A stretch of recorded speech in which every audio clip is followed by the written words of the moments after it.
Hello नमस्कार दोस्तों, कैसे हैं आप सब। उम्मीद करता हूँ सब बहुत अच्छे होंगे। मैं गोपाल तिवारी आप सबका अपनी वर्ल्ड जीटी क्लासेस में आप सबका बहुत बहुत स्वागत है। स्टार्ट करेंगे डेली करंट अफेयर्स और आज हम 2 दिन के करेंगे 29 और 30 अगस्त। 2 दिन के हम यहाँ पर डेली करंट अफेयर्स यहाँ पर डिस्कस करेंगे आज हम। और ये बहुत ही बेहतरीन प्लेटफॉर्म है आप लोगों को अपनी नॉलेज को एनहांस करने के लिए। चलिए स्टार्ट करते हैं। और उससे पहले अगर आपने चैनल को सब्सक्राइब नहीं किया, चैनल को जरूर सब्सक्राइब करना, साथ ही नोटिफिकेशन बेल को दबाना ना भूलें। चलिए स्टार्ट करते हैं और वीडियो को लाइक भी कर लें।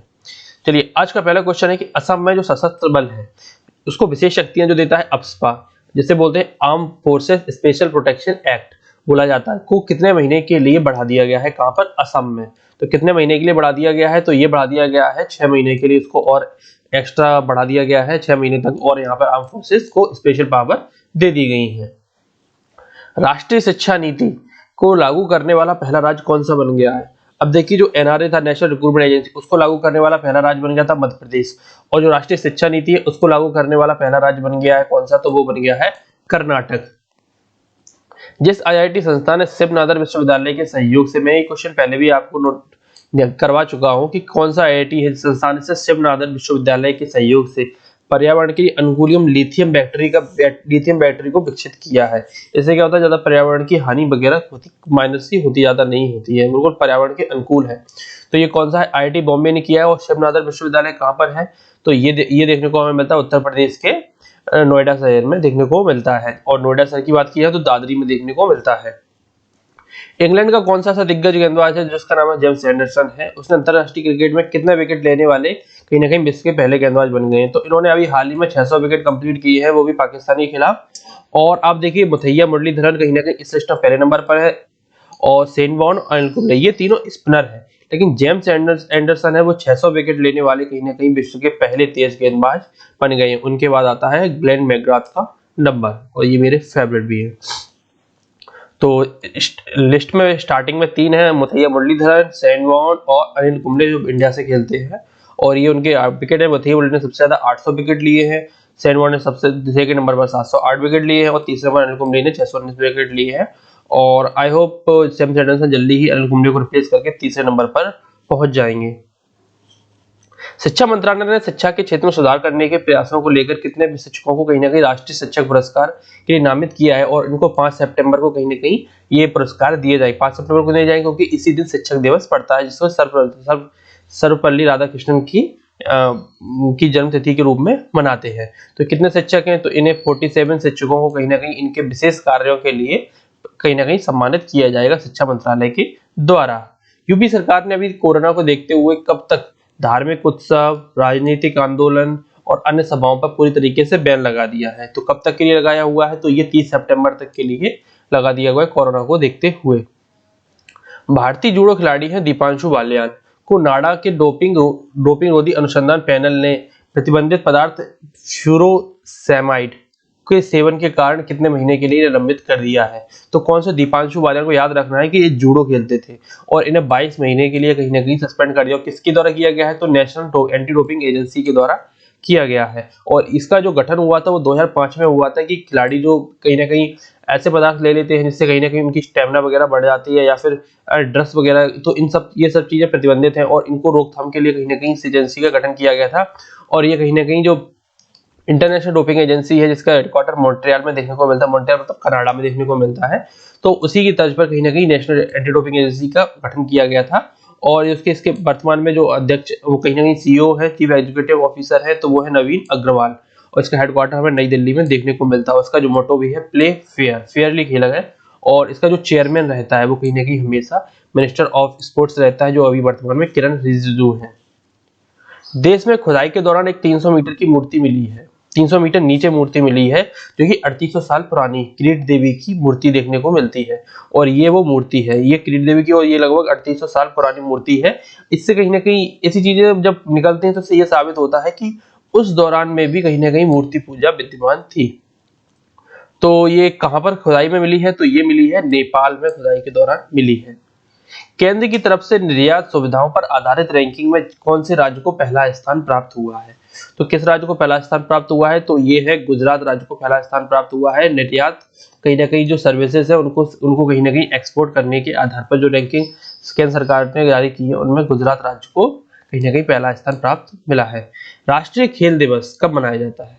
तो राष्ट्रीय खेल दिवस मनाया जाता है मेजर ध्यानचंद की जन्मतिथि के रूप में कहीं ना कहीं हर साल मनाया जाता है। कौन सी तारीख को मनाया जाता है? ये 29 अगस्त को मनाया जाता है। और इस दिन क्या होता है? द्रोणाचार्य अवार्ड, कहीं ना कहीं जो राजीव गांधी खेल रत्न अवार्ड, जितने भी खेल से जुड़े हुए अवार्ड, अर्जुन अवार्ड, ऐसे जितने भी खेल से जुड़े हुए अवार्ड है वो कहीं ना कहीं इसी दिन कहीं ना कहीं स्पोर्ट्स पर्सन को डिस्ट्रीब्यूट किए जाते हैं। और 2020 का जो द्रोणाचार्य अवार्ड है, आपको पता होगा कि राजीव गांधी खेल रत्न अवार्ड मिला है, तो उसमें मेन नाम है रोहित शर्मा को। 2020 का कहीं ना कहीं राजीव गांधी खेल रत्न अवार्ड दिया, जो इसको मैं पहले से ही डिस्कस कर चुका हूँ। तो 2020 का जो द्रोणाचार्य अवार्ड मिला है तो वो किसे दिया गया है? तो वो से दिया गया है एथलेटिक्स के कोच है पुरुषोत्तम राय। इनको कहीं ना कहीं 2020 का द्रोणाचार्य अवार्ड दिया गया है और ये पुरुषोत्तम राय जी हैं। चलिए नेक्स्ट क्वेश्चन है कि कौन सा राज्य है जिसमें सबसे लंबी नदी रोपवे के उद्घाटन किया गया है? तो कौन सा राज्य वो देखने को मिलता है? तो वो राज्य है कहीं ना कहीं असम राज्य में देखने को मिलता है और ये है वो रोपवे। कौन सी नदी है ये? तो ये नदी, इस नदी का नाम है ब्रह्मपुत्र रिवर, इस नदी का नाम है। और यहाँ पर सबसे लंबे नदी रोपवे का उद्घाटन भी किया गया है और असम में ये उद्घाटन किया गया है। बहुत ही अच्छा व्यू पर देखने को मिल रहा है। चलिए नेक्स्ट क्वेश्चन, केंद्र सरकार ने जो खाद्य सामग्री उनमें ट्रांस फैट को 5% से घटाकर कितने प्रतिशत करने की तैयारी कर रही है? तो इसको कहीं ना कहीं 2% पर ला रही है। जो ट्रांस फैट है उसको 2% पर लाने की तैयारी केंद्र सरकार के द्वारा शुरू कर दी गई है और जल्दी इसको इम्प्लीमेंट भी कर दिया जाएगा। 200 अरब डॉलर की संपत्ति वाले विश्व के पहले व्यक्ति कौन बन गए हैं? तो कौन बन गए हैं ये? अब देखिए, ये बन गए हैं जेफ बेजोस जी बन गए हैं और ये अमेजोन के कहीं ना कहीं फाउंडर भी हैं। अब देखिए, आज के टाइम पे लॉकडाउन चल रहा है। लॉकडाउन तो वैसे ना के बराबर रह गया, लॉकडाउन तो खत्म ही हो गया, लेकिन फिर भी कई सारे लोग इस डर में हैं कहीं ना कहीं कि अगर हम ऑफलाइन जाकर के चीजें खरीदते हैं तो कोरोना के होने की संभावना काफी ज्यादा बढ़ जाती है। इसी को देखते हुए कहीं ना कहीं अमेजोन, फ्लिपकार्ट की इंडिया बाढ़ आ गई और इनकी जो ई कॉमर्स वेबसाइटों पर इतनी जबरदस्त तरीके की कहीं ना कहीं लोग इतनी जबरदस्त तरीके से खरीदना इन लोगों को ज्यादा प्रेफर कर रहे हैं। तो इसी वजह से ये कहीं ना कहीं दो विश्व के पहले व्यक्ति बन गए। इनकी संपत्ति अब 200 अरब डॉलर की संपत्ति बन गई है जेफ बेजोस की। और कहीं ना कहीं जो अमेजोन का कहीं ना कहीं जो हेडक्वार्टर देखने को मिलता है हमें, वो भी सिएटल में देखने को मिलता है और इसकी जो स्थापना हुई थी वो 94-95 में कहीं ना कहीं की गई थी। और इसकी जो कहीं ना कहीं बहुत सारी इंडस्ट्री, ये क्लाउड कंपाउंडिंग भी काम करता है, ई कॉमर्स पर तो काम करता ही है, आर्टिफिशियल इंटेलिजेंस पे काम करता है, जैसे अलेक्सा, कंज्यूमर इलेक्ट्रॉनिक्स पे भी काम करता है, डिजिटल डिस्ट्रीब्यूशन पे भी काम करता है और सेल्फ ड्राइविंग कार पे भी अब काम करना इसने स्टार्ट कर दिया है।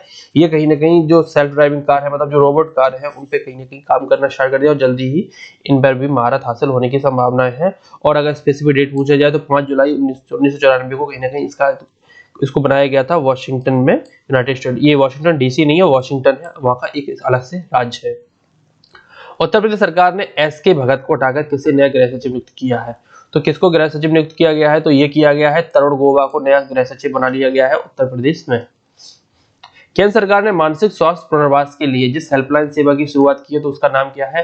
अब आजकल डिप्रेशन के लिए काफी चीजें चल रही है, बहुत सारे लोगों के पास डिप्रेशन में बहुत कारण भी विद्यमान है। तो इसी को देखते हुए कहीं ना कहीं केंद्र सरकार के द्वारा एक हेल्पलाइन शुरू की गई और उसका नाम रखा गया है किरण। एक आशा की किरण कहीं ना कहीं हो सकता है देगी।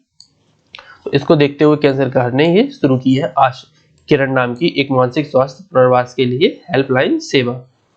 असम सरकार ने ड्यूटी पर कोविड-19 से अगर मौत हो जाती है सब सरकार असम में, तो मौत होने पर पत्रकारों, होमगार्ड्स और अन्य जो अस्थायी कर्मचारी हैं उनके लिए कितने लाख रुपए का बीमा कवर करने की मंजूरी दे दी है? तो कितने लाख रुपए का बीमा होगा? तो ये होगा कहीं ना कहीं 50 लाख रुपए का बीमा उनका किया जाएगा। कौन करेगी? असम की सरकार करेगी। केंद्रीय रक्षा मंत्री राजनाथ सिंह ने एनसीसी प्रशिक्षण के लिए कौन सा ऐप जारी किया है? इस ऐप का नाम है डीएनसीसी ऐप है, जो कि केंद्रीय राजनाथ सिंह जो कि रक्षा मंत्री है, इनके द्वारा जारी किया गया है डीएनसीसी ऐप। टिकटॉक कंपनी बहुत फेमस कंपनी और बहुत बड़ा नाम है ये, और पूरी तरह से भारत में आज के डेट में इसका कुछ भी नहीं है। तो उसके जो सीईओ है कौन है, जिन्होंने अपने पद से इस्तीफा दे दिया है? तो ये टिकटॉक कंपनी के सीईओ है केविन मेयर, और ये कहाँ के हैं? ये अमेरिका का काम संभालते थे और डोनाल्ड ट्रंप के बार कमेंट करने से और प्रेशर में आने के कारण कहीं ना कहीं उन्होंने अपने पद से इस्तीफा दे दिया है। केंद्र सरकार ने तीनों सेनाओं को मजबूती प्रदान करने के लिए जिस जगह पर एयर डिफेंस कमांड की स्थापना की है, तो कौन सी वो जगह है? तो उस जगह का नाम है प्रयागराज, मतलब इलाहाबाद। इलाहाबाद में कहीं ना कहीं इस प्रकार का काम किया गया है। वहां पर एयर डिफेंस कमांड की स्थापना की जा रही है, जिससे तीनों सेनाओं को मजबूती मिले और तीनों सेनाओं की कहीं ना कहीं कमांडिंग आसानी से की जा सके। नेक्स्ट क्वेश्चन है कि बांग्लादेश में जिस देश की एक कंपनी के द्वारा निर्मित कोविड-19 के संभावित जो टीके हैं, अभी कंफर्म नहीं हुआ है, लेकिन टीकों को कहीं ना कहीं मंजूरी दे दी है कि अगर कंपनी टीके बनाती है तो उससे कहीं ना कहीं खरीदने में बांग्लादेश की सरकार काफी हद तक इंटरेस्टेड है। तो वो कहाँ की कंपनी है? तो वो चीन की कंपनी है। हालांकि भारत से भी इन्होंने कहीं ना कहीं बोला है, लेकिन अब उन्होंने चीन की कंपनी को कहीं ना कहीं मंजूरी दे दी है कि अगर पहले, अब ये ऐसा हो सकता है कि पहले अगर भारत की कंपनियां बना लेती है अगर ये वैक्सीन, और चीन की कंपनियां बना लेती हैं, तो इनके पास ऑफर भी होगा कि कौन पहले बनाता है, तो इसी के आधार पर कहीं ना कहीं चीनी कंपनी को भी मंजूरी दे दी है। और कहीं ना कहीं अब देखिए, कोई भी देश है तो वो कहीं ना कहीं अपने लोगों के बारे में पहले सोचेगा। केंद्र सरकार ने क्षेत्रीय संपर्क योजना यानी उड़ान उड़ान स्कीम के चौथे चरण में कितने हवाई मार्गों को आवंटन को मंजूरी देती है? तो इनमें मंजूरी दी गई है कहीं ना कहीं 78, कहीं ना कहीं जो मार्ग हैं उनको उनके आवंटन को, मतलब उनका कहीं ना कहीं आवंटन अब करने की मंजूरी दे दी गई है, उनको कहीं ना कहीं बेचने की मंजूरी दे दी गई है। चलिए, तो ये थे आज के बहुत इंपॉर्टेंट करंट अफेयर्स जो कि आप लोगों 29 और 30 अगस्त के थे। चलिए, हाजिर होते हैं अगले करंट अफेयर्स में। इस वीडियो को शेयर करें, सब्सक्राइब करें, लाइक करें और अपने दोस्तों के कम से कम 5 दोस्तों के साथ जरूर शेयर करें। धन्यवाद।